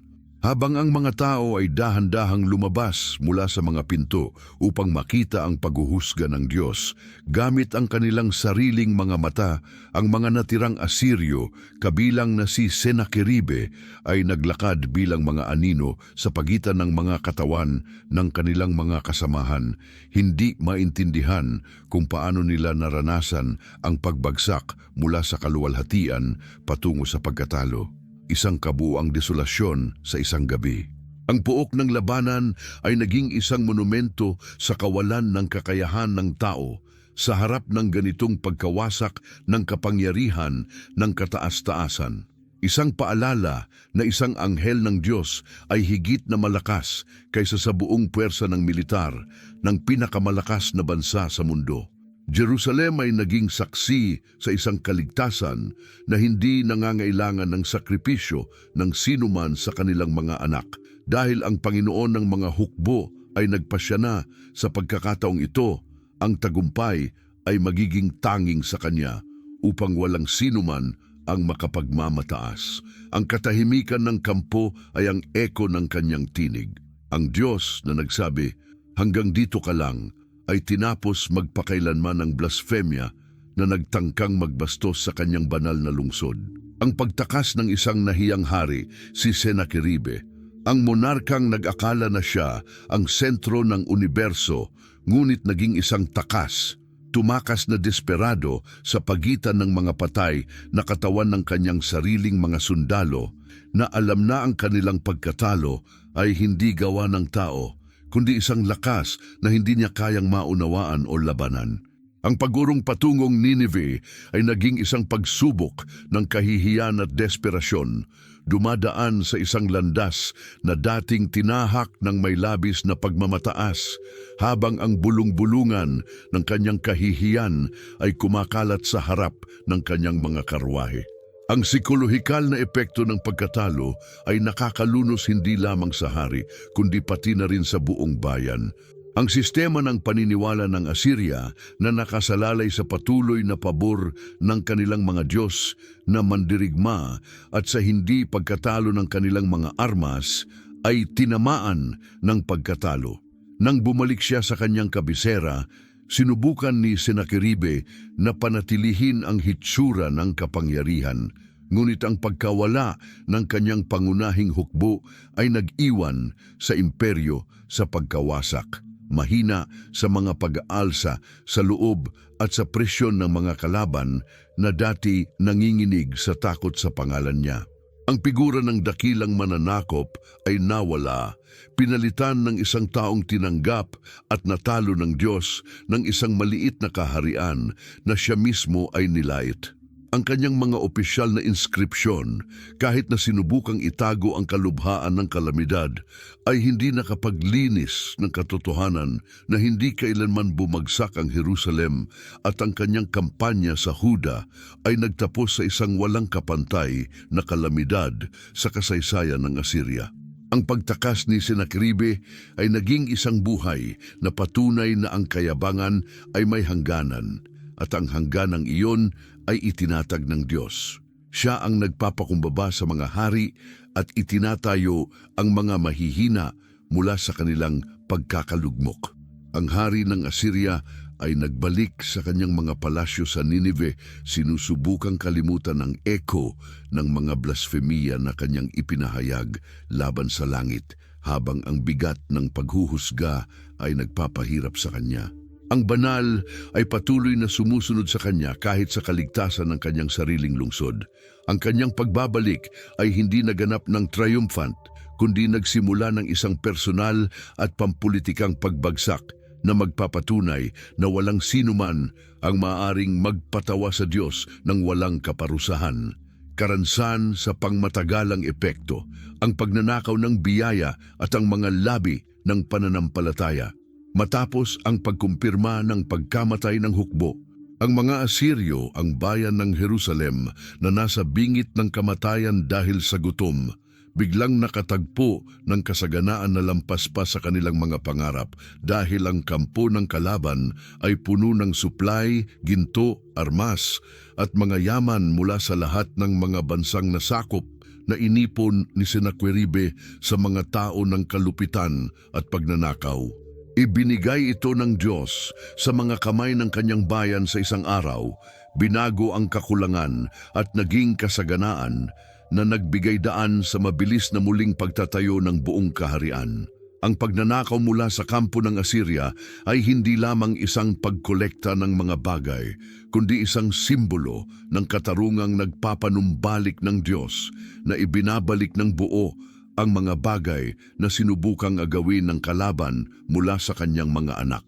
Ang mga armas ng mga Asiryo ay natunaw upang gawing mga kasangkapang pang-agrikultura at mga alahas para sa templo, at ang mga kabayong nakaligtas ay tumulong upang patatagin ang ekonomiya ng mga nadimlang bayan ng Huda. Ang bayan ay nagdiwang hindi lamang sa mga material na bagay, kundi pati na rin sa espiritual na aral na ang mga nagtitiwala sa Panginoon ay hindi mapapahiya, at sa huli ang lupa ay mamanahin ng mga mapagpakumbaba.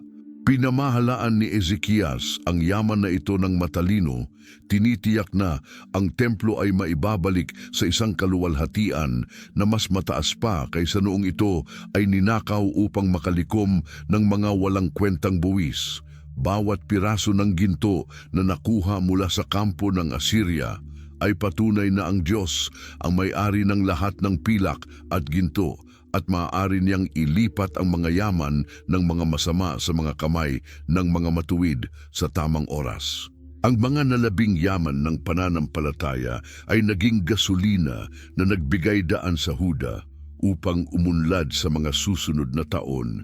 Ginawang isang pagliko ng pangyayari ang pagkubkob ng Jerusalem, nagdala ng hindi pangkaraniwang kasaganaan sa bansa. Ang plano ng kalaban para sa pagkawasak, binago ito ng Diyos at naging isang pinagkukunan ng milagrosong supply. Ipinapakita na ang kanyang mga daan ay palaging higit at mas matalino kaysa sa atin.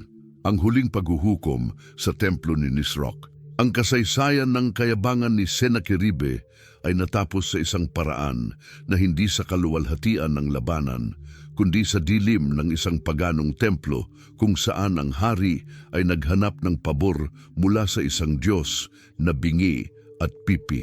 Yumuko ang monarkang Asiryo sa imahen ng kanyang Diyosang si Nisroch, marahil ay humahanap ng aliw para sa isang kaluluwang pighati mula sa alaala ng trahedya sa Huda. Ang pagtataksil ay nagmula sa kanyang sariling pamilya. Ang kanyang sariling mga anak, sina Adrameleque at Sarecer, ay lihim na inatake at pinatay gamit ang espada, kaya't natupad ang hula na isinabi ni Isaias mga dekada bago tungkol sa kanyang marahas na pagtatapos. Ang aktong ito ng patrisidyo ay isang perpektong epilogo para sa isang buhay na nakatuon sa karahasan at paglapastangan sa banal, na nagpapakita na ang nabubuhay sa espada ay tiyak na mamamatay sa pamamagitan nito. Ang templo ni Nisroch, na malayo sa isang ligtas na kanlungan, ay naging lugar ng kanyang huling pagbagsak, na nagpapakita ng kahinaan ng mga idolo ng Assyria sa harap ng dekreto ng Diyos ng Israel. Ang kabalintunaan ng pagkamatay sa kamay ng kanyang sariling mga inapo, na siya rin ang naglayo sa landas ng walang awa na ambisyon, ay nagpapakita ng kawalan ng laman ng isang pamana na itinayo sa kalupitan at sobra-sobrang kayabangan. Ang ikalawang aklat ng mga hari, Kabanata 16, talata 38, ay nagtatala ng pagtatapos na ito nang may isang kalungkutang nagpapahintulot sa mga pangyayari na magsalita ukol sa katarungan ng Diyos na hindi nakakalimot ni mabagal. Si Senakeribe ay dumaan mula sa takot ng mga bansa hanggang sa naging biktima ng kanyang sariling tahanan, isang walang hanggang aral tungkol sa kahinaan ng kapangyarihang pantao kapag ito ay tumataas laban sa banal na kaayusan ng universo, habang ang kanyang pangalan sa mga tala ng kasaysayan ay naging sinonimo ng pagkatalo at pagtataksil. Ang testimonya ng kaligtasan ng Jerusalem ay patuloy na kumikinang bilang isang hiyas ng pananampalataya para sa lahat ng mga mananampalataya sa buong mundo. Ang katahimikan ng Diyos na labis na nakagambala sa mga mamamayan ng Huda sa panahon ng pagkubkob ay sa wakas ay naging isang sigaw ng tagumpay na umabot mula sa mga pader ng Jerusalem hanggang sa mga guho ng palasyo ni Ninive, ang kasaganaan ng Huda at ang pamana ni Ezekias. Matapos ang pag-alis ng mga Asiryo, pumasok ang Huda sa isang panahon ng pagpapabalik at kasaganaan na tiningnan ng lahat bilang isang pisikal na patunay ng espiritual na pabor na matiyagang hinanap ni Ezekias. Ang lupa na dati ay tinapakan ng mga mananakop ay nagsimulang magbunga ng labis na kasaganaan at ang lungsod ng Jerusalem ay naging isang sentro ng papuri at pasasalamat kung saan ang pangalan ng Diyos ay itinataas sa lahat ng iba. Hindi lamang naranasan ni Ezekias ang panlabas na kapayapaan, kundi patuloy na pinapalakas ang infrastruktura ng kaharian na nag-iipon ng mga yaman at mga hayop at nakuha ang respeto ng lahat ng mga kalapit na bansa na nagpadala ng mga regalo at handog sa hari na pinalaya ng Diyos. Ang pamana ni Ezekias ay napatunayan bilang isang tao na, bagamat nakaranas ng kahinaan at takot, pinili ang radikal na tiwala sa kataas-taasan bilang kanyang pangunahing estratehiya para sa pambansang kaligtasan. Ang kanyang relihiyosong reforma ay hindi isang panandaliang kaganapan, kundi iniwan nito ang isang malalim na marka sa pagkatao ng mga tao na pinapaalala sa kanila na ang kanilang seguridad ay hindi nakasalalay sa mga pader ng bato, kundi sa pader ng apoy na siyang presensya ng Diyos. Ang ikalawang aklat ng mga Kronika, Kabanata 32, ay tumutok kung paano ang hari ay pinapurihan sa mga mata ng lahat ng mga bansa pagkatapos ng mga kaganapang ito na naging modelo ng teokratikong pamumuno para sa mga susunod na henerasyon. Ang kasaysayan ng kaligtasan mula kay Senakeribe ay naging bahagi ng pagkakakilanlan ng Huda, nagsisilbing isang pangako ng pag-asa para sa mga panahong darating ng krisis sa kasaysayan ng bayan. Namatay si Ezekias ng payapa na papaligiran ng karangalan at nag-iwan ng isang kaharian na sa pagharap sa kapangyarihan ng Diyos na makialam sa kasaysayan ng sangkatauhan upang iligtas ang kanilang sarili, ay ipinakita na ang isang tao ng pananampalataya ay maaaring baguhin ang kapalaran ng isang buong bansa at ang pagsunod sa Diyos ay ang pinakasiguradong pamumuhunan na maaaring gawin ng isang tao. Ano ang magagawa ng isang pinuno para sa kapakanan ng kanyang bayan? Mga teolohikal na pagninilay-nilay tungkol sa soberanya ng Diyos. Ang salungatan sa pagitan ni Senakeribe at Ezekias ay nag-aalok ng isa sa mga pinakamalalim na aral ng buong Biblia tungkol sa pananampalataya. Ang likas na soberanya ng Diyos at ang kanyang tugon sa kayabangan ng mga tao ay nagtuturo sa atin na wala ni isang banta, gaano man ito karealista, ang wala sa kontrol ng lumikha, at na ang mga salita ng kaaway ay kadalasang ang entablado na ginagamit ng Diyos upang ipakita ang kanyang kaluwalhatian sa pinaka-full at intense na paraan. Ang soberanya ng Diyos ay hindi isang abstraktong ideya, kundi isang aktibong puwersa na kumikilos sa oras at may intensity sa espasyo na kayang pigilin ang buong hukbo ng isang buong bansa sa isang tahimik na kilos ng kalooban. Pinatutunayan ito ng kasaysayan. Ang kayabangan ay ang kasalanang pinakamahal na tinatanggihan ng Diyos, lalo na kapag ang kayabangang iyon ay nagiging panlalait na direktang kaugnay ng kanyang karakter at ng kanyang kakayahang protektahan ang kanyang mga anak. Sa kabilang banda, ang pananampalataya ni Ezekias ay nagbubukas sa atin ng pag-unawa na ang panalangin ay hindi isang huling desperadong hakbang, kundi ang pinakamakapangyarihang kagamitan na maaari nating gamitin. Ang mananampalataya ay may kapangyarihang gumamit ng mga yaman ng langit pabor sa katarungan. Ang soberanya ng Diyos ay nahahayag hindi lamang sa pagprotekta ng mga mapagpakumbaba, kundi pati na rin sa pagbagsak ng mga mayabang. Pinananatili ang perpektong balanse kung saan bawat gawa ng tao ay tumatanggap ng tamang kabayaran mula sa Diyos. Ang kwento ng Biblia na ito ay nagsusuma ng paalala na dapat nating tignan hindi lamang ang mga nakikitang pangyayari, kundi tandaan na ang ating nakikita ay isang maliit na bahagi lamang ng kabuuang realidad na pinamamahalaan ng Panginoon ng mga hukbo. Ang tunay na kaligtasan ay hindi nakasalalay sa kawalan ng kalaban, kundi sa presensya ng Diyos na may kakayahang patahimikin ang pinakamakapangyarihang tinig sa isang bulong ng kanyang kabanalan. Sa huli, ang kwento ni Senakeribe ay isang papuri sa kadakilaan ni Jehova, ang Diyos na hindi pinapayagan ang kanyang bayan na mapahiya kapag sila ay nagtiwala at nagsikap na magsiksik ng integridad at pananampalataya sa kanyang lilim. Ang alaala ng isang pagpapalaya mula sa Diyos ay naging isang walang hanggang tagpo.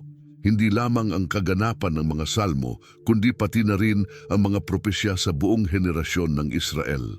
Binubuo ng mga salmista ang mga himno ng papuri, nagdiriwang kung paano binasag ng Panginoon ang mga palaso at espada sa Zion, at kung paano ang mga magiting sa puso ay nawalan at natulog sa kanilang huling tulog sa harap ng galit ng Diyos ni Jacob. Ang alaala na ito ay nagsilbing isang kalasag para sa bayan sa mga susunod na panahon ng krisis. Pinapaalalahanan silang walang kinalaman sa kung gaano kasalimuot ang kalagayan ng politika o kung gaano kalakas ang kalaban. Ang Diyos na nagligtas kay Ezekias ay nananatiling pareho kahapon, ngayon at magpakailanman. Ang kwento ng gabi ng anghel ay naging isang bato ng pananampalataya sa Biblia. Nagtuturo na ang soberanya ng Diyos ay ang pundasyon ng buong kasaysayan at ang mga imperyo ng mga tao ay hindi hihigit sa mga anino. Ang Jerusalem ay naging isang simbolo ng hindi matitinag na mga taong kumukupkop sa pangalan ng Panginoon.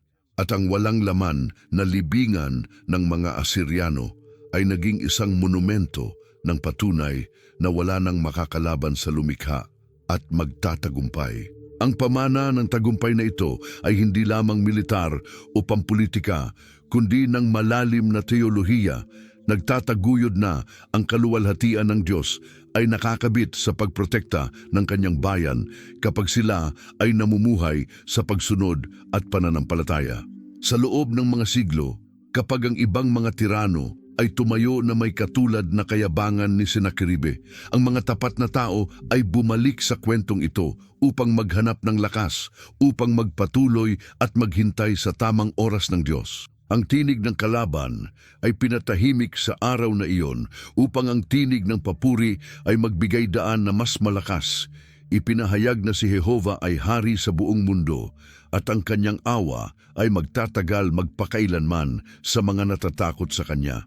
Ang kwento ay natapos kung saan nagsimula sa kaluwalhatian ng Diyos na kumikislap sa Jerusalem, habang ang mga imperyo ng tao ay nalunod sa kalimutan kung saan hindi na sila dapat lumabas.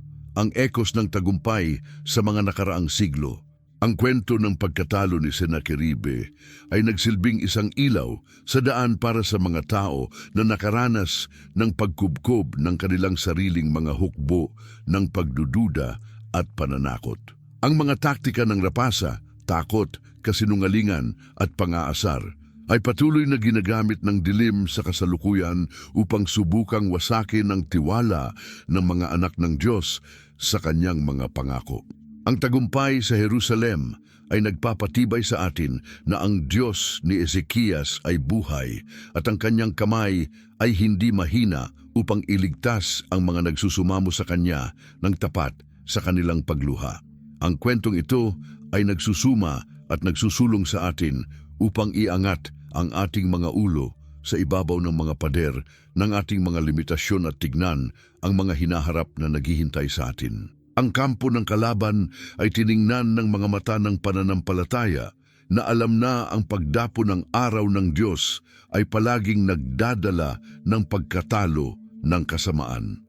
Tinuruan tayo ng kwento na hindi natin dapat katakutan ang mga balita ng digmaan o mga liham na nagbabanta mula sa mundo dahil ang ating pagkakakilanlan ay nakatago sa Kanya na may huling salita sa ating buhay at sa ating hinaharap. Ang eko ng tagumpay sa Jerusalem ay sumasalamin sa bawat puso na pumili upang hindi magpasakop sa mga pananakot, na paalala na tayo ay bahagi ng isang kaharian na hindi matitinag ng mga tirano ng mundong ito. Tuwing naaalala natin kung paano pinatahimik ng Diyos ang tinig ng kalaban, pinapalakas natin ang ating sariling tinig upang ipahayag na walang kapangyarihan sa lupa na makakapigil sa mga layunin ng walang hanggang Diyos. Nawa ang kwentong ito ay maging isang armor ng pag-asa para sa iyo, isang espada ng katotohanan at isang patuloy na paalala na siya na kasama mo ay higit kaysa siya na nasa mundo. Ang kwento ni Sennacherib ay hindi isang wakas, kundi isang paalala na bawat labanan sa buhay ay isang pagkakataon para sa Diyos na magsulat ng bagong kabanata ng kaligtasan at kaluwalhatian sa iyong kwento ng pananampalataya. Ang katahimikan na pumalibot sa Jerusalem pagkatapos ng pagtakbo ng mga anino ng Assyria ay hindi isang kawalan, kundi isang kasaganaan na dala ang presensya ng Diyos na nag-iingat sa kanyang mga anak ng walang hanggang pagmamahal. Tinitingnan ni Ezekias ang lambak kung saan ang paglapastangan ay noon ay umaatungal, hindi niya nakikita ang mga guho, kundi ang tahimik na saksi na ang kayabangan ng tao ay isang hiningalang kumpara sa kadakilaan ng makapangyarihan sa lahat. At ikaw din, sa eksaktong sandaling ito, ay maaari ding iharap sa Panginoon ang mga liham na kinukuha ang iyong tulog ngayon. Alam na siya mismo, ang Diyos, na nagpahinto sa pinakamalupit na makina ng digmaan sa sinaunang panahon, ay nakikinig sa mga bulong ng iyong puso. Huwag mong hayaan na ang ingay ng mundo ay matabunan ang pangako ng kapayapaan na itinakda ng langit para sa iyong tahanan. Tandaan na ang laban ay hindi iyo, kundi ng Kanya na nanalo na. Kung ang paglalakbay na ito sa pananampalataya ng Diyos ay nagpapatibay sa iyong espiritu, magkomento. Dito sa ilalim ng kanyang mga pakpak, ako'y ligtas. Kaya't malalaman natin na ang pananampalataya ay patuloy na nagtataas ng mga hindi nakikitang pader laban sa takot sa puso ng kanyang bayan. Mag-subscribe upang ipagpatuloy ang paglalakbay sa malalim na pagsusulat at magbahagi. Ang mensaheng ito ay para sa isang tao na kailangang maalala ngayon na kapag ang kalaban ay nagtaas ng tinig upang manghina, ang Diyos ay naroroon at siya ay magtataas ng kamay upang magligtas.